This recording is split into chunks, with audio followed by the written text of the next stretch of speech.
ಈಗ ಹ್ಯಾಂಡಲ್ ಮಾಡೋದು ಹೆಂಗೆ ಈ ಏಜಿನ ಮಕ್ಕಳನ್ನು? ಮೊಬೈಲ್ನಲ್ಲಿ ಒಂದೇ ಒಂದು ಟ್ಯಾಪಲ್ಲಿ ಅವ್ರಿಗೆ ಏನು ಬೇಕೋ ಬೇಡದೇ ಇರೋ ಇನ್ಫಾರ್ಮೇಷನ್ ಎಲ್ಲ ಬರ್ತಾ ಇರುತ್ತೆ.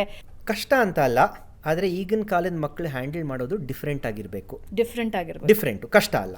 Okay. So first of all, ಇವತ್ತಿನ ಕಾಲದ parents they have to be more like friends with their children. ತುಂಬ ಜನ ಹೇಳ್ತಾರೆ ಅವ್ನ ಫ್ರೆಂಡ್ಸ್ ಮಾತ್ರ ಕೇಳ್ತಾನೆ, ಅವ್ನ ಫ್ರೆಂಡ್ಸ್ ಹೇಳಿದ್ರೆ ಅದು ವೇದವಾಕ್ಯ, ನಾನು ಹೇಳಿದ್ರೆ ಮಾತ್ರ ಒಪ್ಕೊಳ್ಳಲ್ಲ ಅಂತ. ನೀವೇ ಫ್ರೆಂಡ್ ಆಗಿ ಅವನಿಗೆ.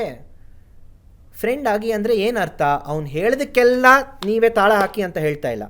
ಫ್ರೆಂಡ್ ಆಗಿ ಅಂದರೆ you have to sit with them, understand their perspective also. ನೀವು ಯಾವಾಗಲೂ ಬರೀ ಅವ್ರ ಜೊತೆ ಇದು ತಪ್ಪು ಇದು ಸರಿ ಅಂತ ಹೇಳಿದ್ರೆ ನೀವು ಫ್ರೆಂಡ್ ಅಲ್ಲ. ಟೀಚರ್ಸು ಅದೇ ಹೇಳ್ತಾರೆ ಸ್ಕೂಲ್ನಲ್ಲಿ, ಅಡಲ್ಟ್ಸು ಎಲ್ಲ ಅದೇ ಹೇಳ್ತಾರೆ. Every day every family should spend at least 15 minutes with their children called family time. ಈಗಿನ ಕಾಲದ ಪೇರೆಂಟ್ಸು ಕೆಲವರು, ನನಗೆ ಟೈಮ್ ಇಲ್ಲ, ಇಬ್ಬರು ಕೆಲಸ ಮಾಡ್ತಾ ಇದ್ದೀವಿ ಗಂಡ ಹೆಂಡತಿ, ಸೊ ಅದಕ್ಕೆ ಅವ್ನಿಗೆ ವಾಚ್ ಕೇಳ್ತಾ ಇದ್ದಾನೆ, ವಾಚ್ ತಂದು ಕೊಟ್ಬಿಟ್ರೆ ಅವ್ನು ಖುಷಿಯಾಗಿಬಿಟ್ಟಿರುತ್ತೆ, ಕಾಂಪೆನ್ಸೇಟ್ ಮಾಡೋಕ್ಕೆ ಟ್ರೈ ಮಾಡ್ತಾರೆ. You cannot compensate. In relationship, love is spelt as TIME, time, which means if you spend more time with them, it shows that you love them more. Guilt ಪೇರೆಂಟಿಂಗ್ಗೆ ಹೋಗಬಾರ್ದು. Guilt parenting ಅಂದರೆ ಏನು?